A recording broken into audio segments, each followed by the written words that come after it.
Selamat pagi. Topik pagi ini membahas tentang studi kasus yang disampaikan oleh Bambang Sugiono Agus Purwono, dosen di Universitas Baudin Mudari Madura. Adapun capaian pembelajaran diharapkan setelah selesai mempelajari topik ini, diharapkan Anda dapat menjelaskan definisi studi kasus, menjelaskan tentang pentingnya studi kasus. Yang ketiga, mengapa membahas studi kasus, dan yang keempat adalah tahapan di dalam mempelajari studi kasus. Yang kelima adalah kegunaan studi kasus, dan yang keenam adalah contoh studi kasus di Lexus dan Lion Air. Metodologi studi kasus adalah pendekatan penelitian yang melibatkan pemeriksaan mendalam dan terperinci terhadap satu kasus atau sejumlah kasus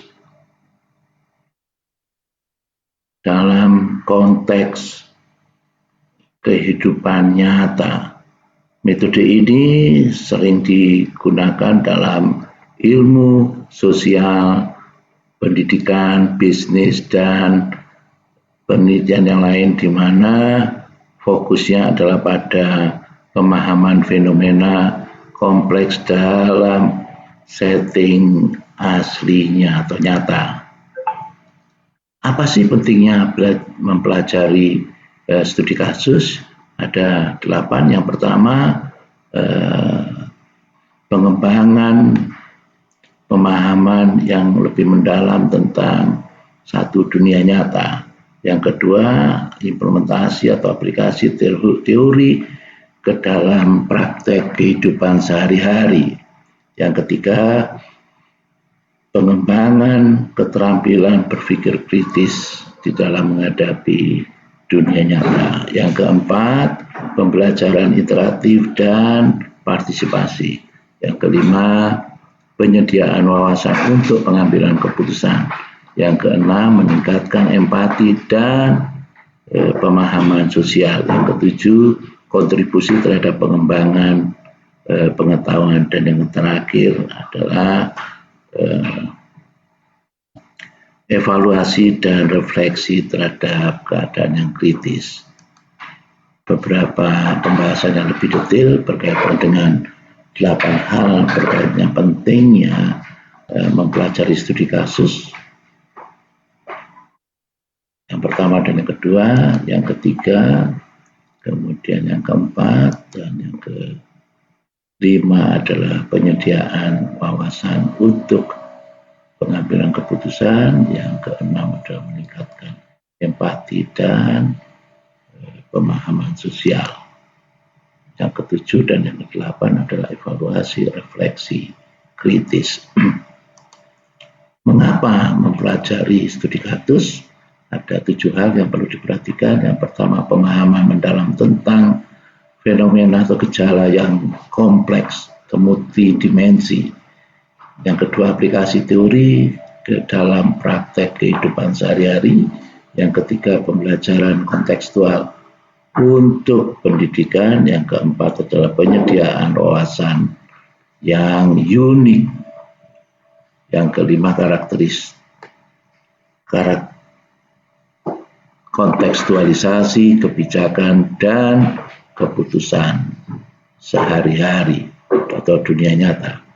Yang keenam adalah fleksibilitas dalam penelitian. Yang ketujuh, pengembangan empati dan perspektif berbeda. Ini adalah lebih lengkap lagi berkaitan dengan mengapa kita belajar studi kasus berkaitan 7 hal.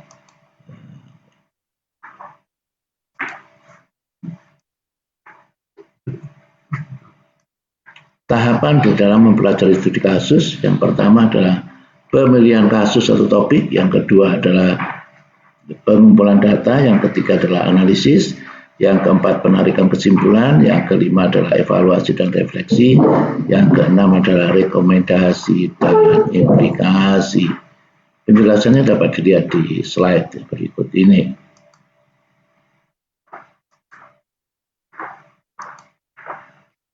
Kegunaan daripada mempelajari studi kasus adalah peneliti ingin memahami suatu fenomena secara mendalam dan dalam konteks spesifiknya, terutama ketika batasan antara fenomena dan konteks yang tidak jelas. Yang kedua, peneliti ingin memahami fenomena yang kompleks dengan mempertimbangkan semua aspek yang mempengaruhinya dalam konteks yang nyata.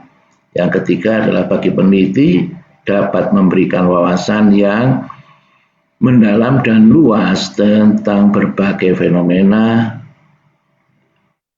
dan membantu dalam mengembangkan teori serta meningkatkan keterampilan berpikir kritis, juga menyediakan dasar yang kuat untuk aplikasi praktis dalam berbagai konteks.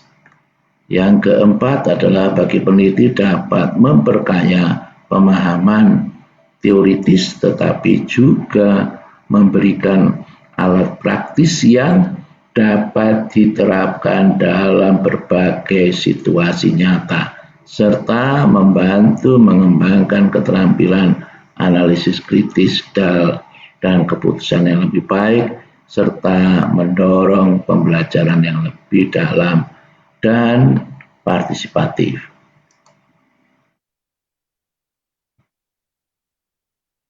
Keterbatasan daripada studi kasus adalah di bidang generalisasi adalah menemukan satu kasus tunggal atau sejumlah kecil kasus tidak boleh digeneralisasi di topik atau di generalisasi di populasi yang lebih luas. Subjektivitas yang kedua adalah peneliti ada agak bias dan penterjemahan dapat mempengaruhi hasilnya. Kompleksitas di dalam mengelola dan menganalisis sejumlah besar data kuantitatif dapat menjadikan sesuatu tantangan tersendiri. 4 aspek studi kasus mobil Lexus di Amerika Serikat.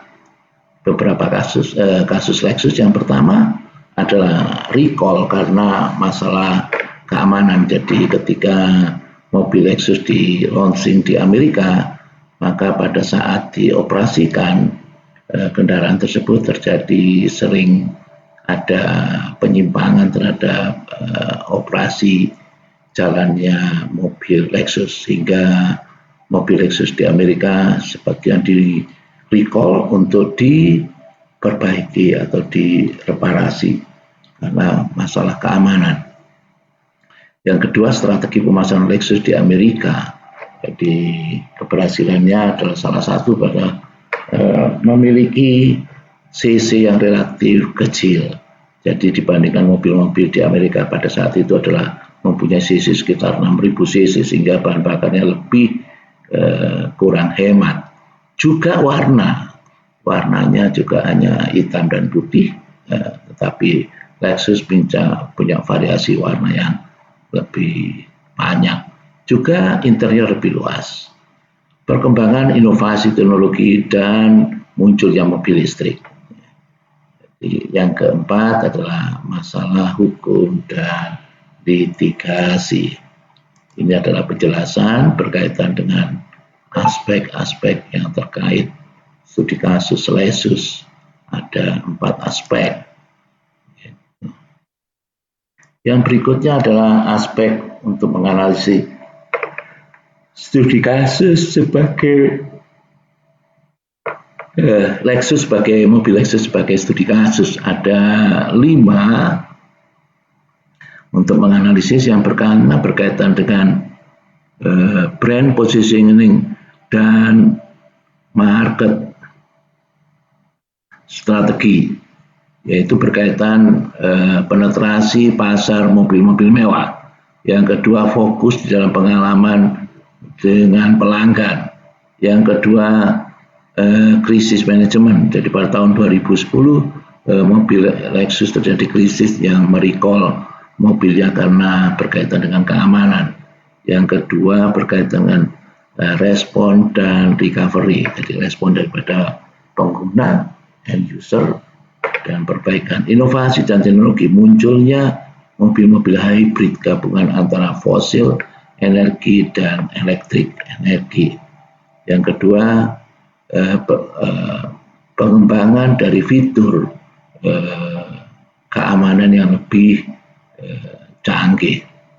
Kemudian analisis kompetitor. Jadi munculnya banyak kompetitor sehingga tantangan dan kompetisi yang sangat ketat. Kemudian pergeseran pasar. Yang kelima adalah sustainability and future outlook. Jadi ramalan di masa mendatang dan keberlanjutan. Munculnya mobil listrik dan brand evolution. Jadi, evolusi terhadap merek, beberapa aspek. Jadi 5 aspek yang berkaitan dengan analisis mobil Lexus, studi kasus mobil Lexus. Yang ketiga dan keempat, dan ketiga, kemudian yang keempat, kemudian aspek yang kelima. Kita lihat mobil, kondisi mobil Lexus dan mobil Ford saat itu, Toyota Lexus. Pada tahun 2013 yang sempat menjadi Car of the Year, cc sekitar 2000 cc. Sedangkan mobil-mobil di Amerika cc-nya adalah 6000 cc. Warnanya tidak banyak, hitam putih kebanyakan. Di sini muncul juga akhirnya berkembang mobil Ford, juga mobil Hyundai, mobil listrik Hyundai. 7 aspek berkaitan studi kasus Lexus ke Lion Air. Studi kasus pada penerbangan sipil Lion Air adalah merupakan salah satu low cost carrier yang terbesar di Indonesia. Ya, banyak variasi aspek berkaitan dengan industri penerbangan, meliputi strategi bidang bisnis, manajemen krisis, juga isu-isu manajemen, serta aturan yang berkembang. 7 aspek tersebut yaitu terdiri dari company manajemen dan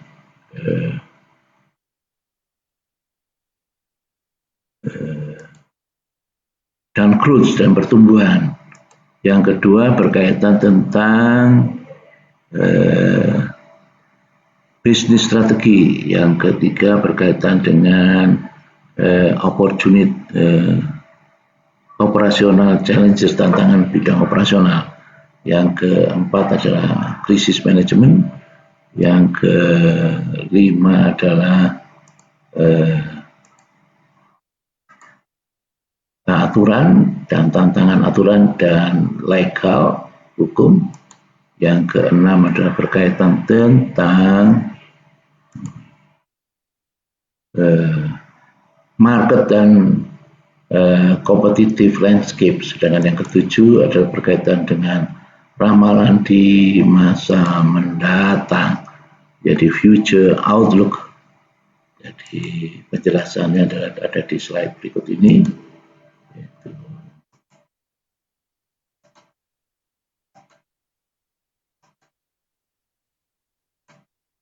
Ini salah satu fasilitas yang dimiliki oleh Lion Air, yang salah satu penerbangan sipil terbesar di Indonesia. Ringkasan membahas tentang metodologi, studi kasus, dan yang lain. Soal-soal latihan buat studi kasus tentang perusahaan. Daftar pustaka, biodata penulis. Terima kasih atas perhatiannya.